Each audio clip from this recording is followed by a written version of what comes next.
It was a groundbreaking, barrier-shattering 70s sitcom about a working-class black family struggling to get by in a Chicago housing project.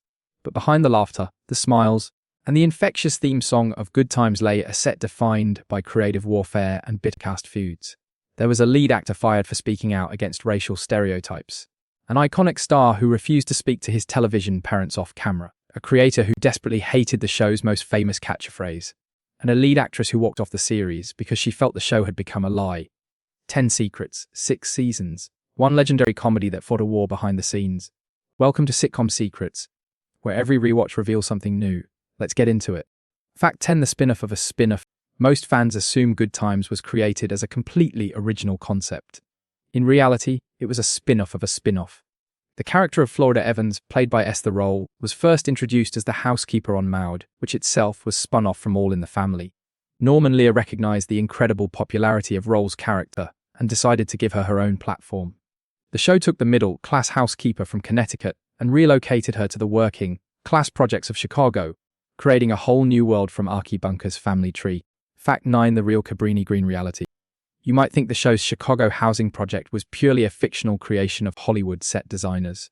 In truth, the show drew inspiration from a real and notorious Chicago public housing development, the Cabrini-Green homes. While the sitcom was filmed in front of a live studio audience on a soundstage in Los Angeles, the show's iconic opening and closing credits featured real location footage of the Cabrini-Green buildings. The real housing project became a national symbol of urban decline and public housing failures, standing in stark contrast to the light-hearted comedy on screen. Fact 8: the catchphrase that hijacked the show. Many viewers remember J.J. Evans, played by Jimmy Walker, as the undisputed breakout star of the series. His signature catchphrase, Dyn-o-mite, became a national pop culture phenomenon, appearing on lunchboxes, t-shirts, and posters across America. But the catchphrase's massive success became a source of deep resentment on set. Esther Rolle and John Amos felt the writers were abandoning the show's serious, realistic portrayal of black working-class life to focus on JJ's silly catchphrases and buffoonish physical comedy, transforming a family drama into a caricature. Fact 7: the creator who hated Dyn-o-mite. For years, people believed the catchphrase Dyn-o-mite was a calculated masterstroke from executive producer Norman Lear. In reality, Lear initially hated it. He felt the catchphrase was a cheap, simple joke that distracted from the topical, socially relevant humor he was famous for. Lear actively discouraged the writers from using the phrase and even asked Jimmy Walker to stop saying it. But when the ratings soared and the phrase became a national sensation, Lear was forced to compromise, letting commercial success dictate the direction of the script. Fact 6: the predominantly white writing room. Most fans believed the show's authentic portrayal of black life in Chicago was written by writers who shared those experiences. The reality was a major point of contention. The show's writing staff was almost entirely white, which led to constant battles with the cast. John Amos and Esther Rolle argued that the writers lacked the lived experience to write realistically about a working-class black family, frequently relying on hackneyed, outdated comedy tropes rather than authentic cultural nuances, creating a deep divide on set. We're halfway through, and the biggest secrets are still coming. Hit that like button and subscribe. You won't want to miss what's at number 1. Now, back to the countdown. Fact 5: the silent backstage food. It is easy to assume that the close-knit Evans family shared a warm, loving relationship when the cameras stopped rolling. The truth is that the set was incredibly cold. Jimmy Walker later revealed in his autobiography that he was never friends with Esther Rolle or John Amos. In fact, they rarely spoke to each other off camera and had virtually no relationship outside of their scripted dialogue. The parents resented Walker's breakout success and his character's antics, creating an atmosphere of quiet, uncomfortable tension behind the scenes. Fact 4: the actor fired for speaking out. While John Amos played the beloved patriarch James Evans with incredible strength, his outspokenness eventually cost him his job. Amos was highly critical of the writers, openly complaining about the low quality of the scripts and the stereotypical writing of JJ's character. His persistent complaints and creative arguments eventually pushed Norman Lear to his limit. At the end of the 3rd season, Lear fired Amos from the show. The writers chose to kill the character off screen in a car accident in Mississippi, leading to a devastating and emotional plot. Fact 3: the star who walked away.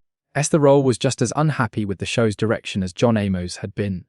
Following Amos's firing, the show shifted its focus even further onto JJ's antics. Feeling that the series had become a lie and was no longer representing black families with dignity, Rolle made the dramatic decision to walk off the show at the end of the 4th season. Her absence left a massive void in the cast. The writers were forced to explain Florida's absence by claiming she had moved away, leaving the children to carry the show. Fact 2: the high price of Florida's return. Many viewers were shocked when Esther Rolle suddenly returned to the series for its final season in 1978. The truth was that her return came with a heavy price. As the ratings plummeted in her absence, the producers begged Rolle to return to save the show. She agreed, but only on the condition that she receive a massive salary increase, that JJ's character be written with more responsibility and maturity as a role model, and that the writers focus more on realistic, family-oriented storylines instead of cheap slapstick.